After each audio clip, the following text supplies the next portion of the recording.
Hello, everyone. I'm coming again with our favorite book, The Falsification of the African Consciousness. And we have a lot of that going on. We are being duped, lied to, lied on. So we just got to keep our head straight. It's time to give up the drinking and smoking, and we got to concentrate on what's going on. It's time to start making some changes.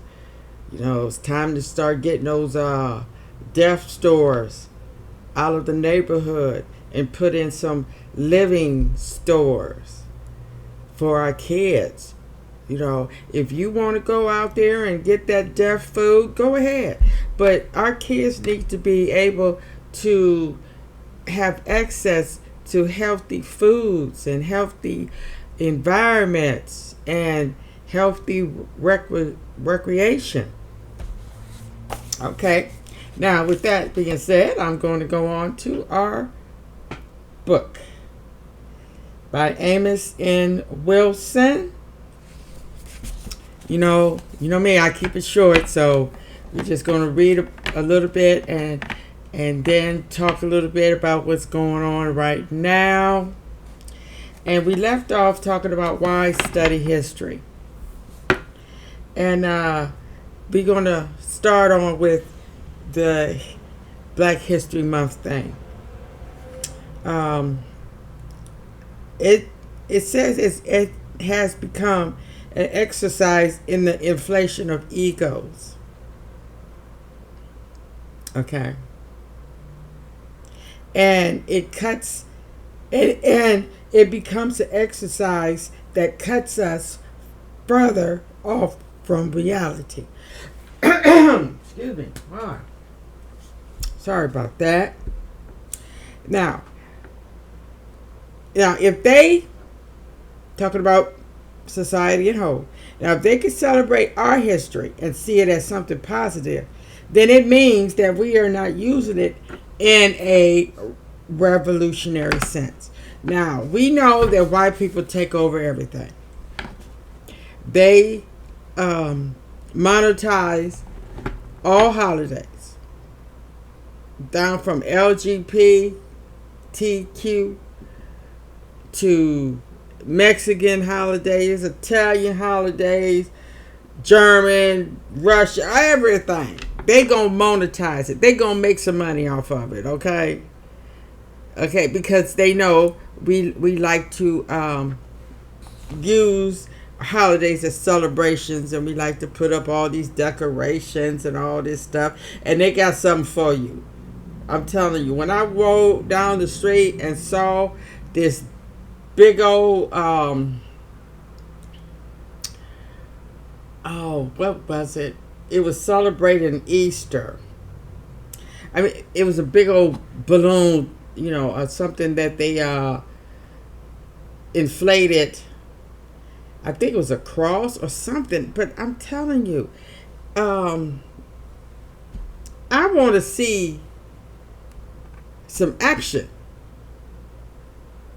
Not no statues, but they they're good at that, which is all right. It leaves behind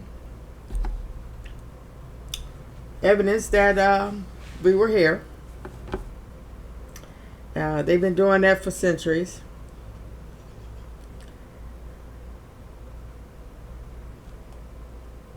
Not us. We built the pyramids and stuff, and that's all you need to see. That's all you need to know. And other things. They do not see our study of it as a threat to their power. If we are not studying it in a way that it is a threat to their power, then we are studying it incorrectly. And our celebration of it is helping to maintain us in a state of deception. So let us make sure that we look at it and study history in a light such that it advances our interests, not inflates our egos and blinds us reality. Now let's look at European history and what I call history or graphic and oppression. Its functions and outcome. By historiographic, I refer to the writing of history. We see it in many of today's newspapers, popular media, that many people are complaining about the state of the study of history. The fact that it is not being studied that much in high school, or that Western civilization is not being studied enough. Now we see a number of universities and colleges reinstituting as a part of their curricula the study of Western civilization. I am sure some of us are familiar with the controversies that are going on because the feminist movement is saying that feminist history should be interjected into the study of so-called Western civilization. Of course, African history advocates are also demanding that African history and non-Western civilization be included in this area. And we see that it is definitely a war going on with history.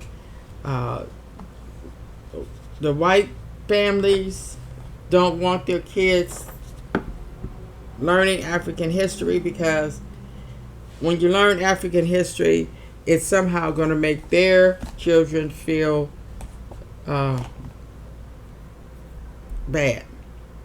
uncomfortable. Because when you mention black history, now if they don't want to teach it in a way that elevates us, they rather teach it that makes us look weak and oppressed. They only want to teach about the slavery times. They don't want to teach about how we were the first civilized people that mostly ruled the world and how we invented philosophy and medical and medicine and all that stuff. They don't want to teach that. But then when they teach the slavery times, you can't help but put white people in a very, very, very ugly way because they was ugly. They did very ugly things to human beings. And they think that's going to make their kids feel bad. Okay? That's why we read that back here that we said we cannot put our faith in white man's law and laws enforced by whites. Because if it ever comes to a day where society has to make a choice between feeding white children and feeding black children, no amount of civil rights laws or other laws in the books will prevent these people from feeding their children first. And don't that show you right then and there that society and the education system is still based on European values and what's best for them? And we sitting back and not doing nothing. It was bad enough that we are sitting up letting them teach our kids, but we are further letting them erode their well-being in this world. Now, let's jump over here to history and psychology. History is projected in this culture as being irrelevant. I don't think by accident. Again, if it is made to look irrelevant, it is made to look unprofitable. Then making it appear so must serve some profitable purpose. When courses in college or universities are apparently presented non-politically or objectively or neutrally, they are actually presented in the most political way. We must understand that it is in the nature of this racist culture to hide its political agenda. Therefore, it presents so called facts and information as if they have no political connections and implications. I often try to show how making something political creates knowledge and information that can be of great value. I often use the concept of the Skinner rat to show how that concept is presented non politically. In the psychology of learning, how the rat is put in a box and can only eat if it performs a particular behavior. So if it pushes a lever, it is only as a result of pushing that lever that it is allowed to eat. The experimenter determines when this rat is going to eat. When it goes to drink, it determines the living conditions under which the rat must survive. The rat becomes conditioned and changes as a result of the fact that the man has control of vital things in life. Thus, we can present this paragraph in a very sterile way in terms of learning and reinforce principles. We can write a whole book about them with graphs, arcane language, and the whole bit. I often point out how a black student can learn Skinnerian psychology better than a white student, and still, as a result of having learned it, may be dumb by it, because it is taught on a race-neutral, non-political level. But I often ask my students whether there is only one way of looking at this situation. Why not look at it politically? This rat is conditioned. It reflects the conditions under which it is forced to survive as a result of a set of power relations. So why not analyze this experiment in terms of power relations? Based on these terms, we may reach the conclusion that the conditioned rat is socially created. It is a social creation. And what it learns is a result of a power differential between the rat and the experimenter. Because the experimenter has power over the rat and uses that power to transform and create something new in the rat. Now remember this experiment. The only way this rat knows it could eat if it pushes that lever. And that's what they do. They took the rat out of its habitat, put it in this box, and pretty much said, only way you're going to eat if you push this lever. And that's what the rat gets adapted to doing. As a result of the conditioned experiment, the rat is different from other unconditional rats. It shows the effects of its conditioning. The experimenter is able to do this because the experimenter has control over the rat's circumstances. If we will go further and identify with the rat, we then begin to learn something about ourselves, something of value.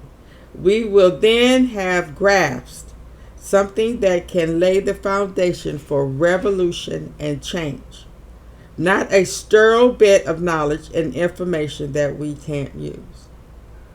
I've often asked students, who has control of your food? Who has control of your electricity? Who has control of your water, of your jobs? Who tells you what to wear when you go to work? Who tells you when to come to work, when to leave, when to go to lunch, how to speak, how to write, how to do this, and how to do that?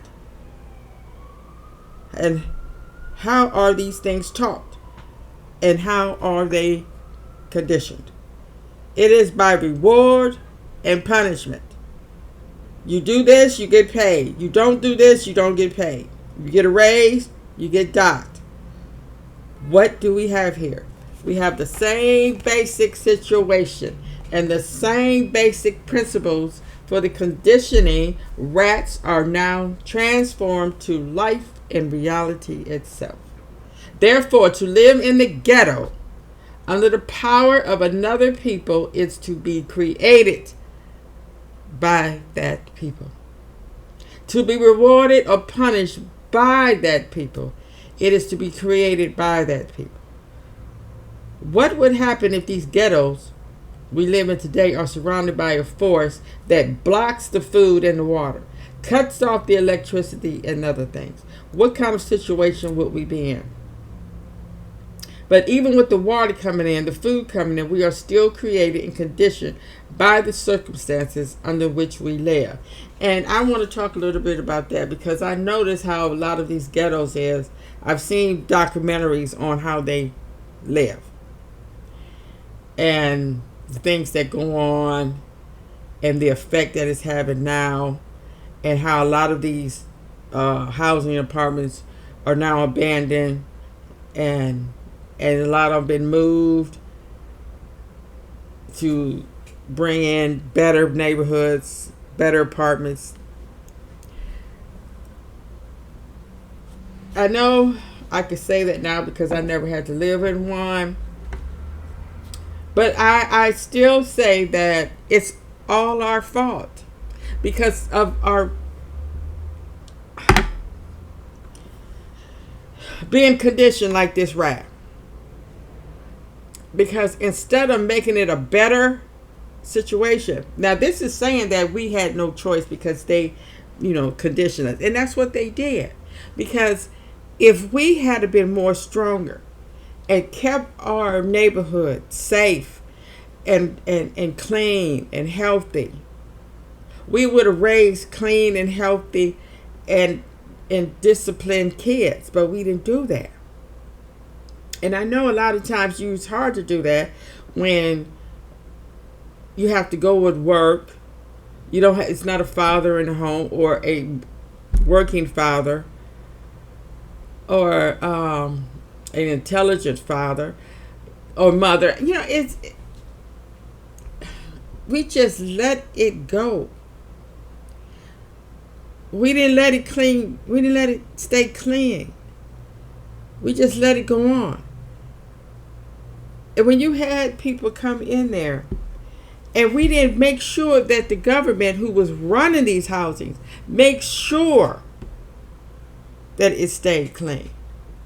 Now they want to start saying, no, you can't come in the housing if you got a felony or drug charge. Now they want to do that. They should have been did that 50 years ago. They should have kept out the ones that wasn't going to make the community healthy. Because something like that's going to take strict doing. Okay? Because you're looking at these apartments. You got 100 apartments in one building. How many kids is that? You got 100 apartments with all of them having at least 2 to 5 kids.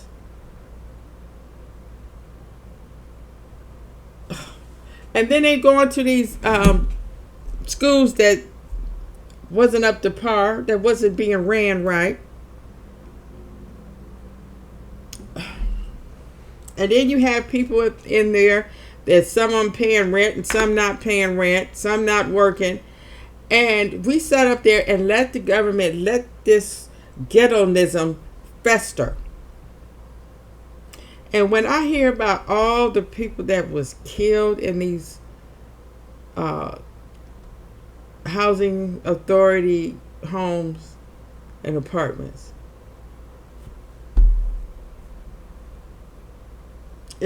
for no reason.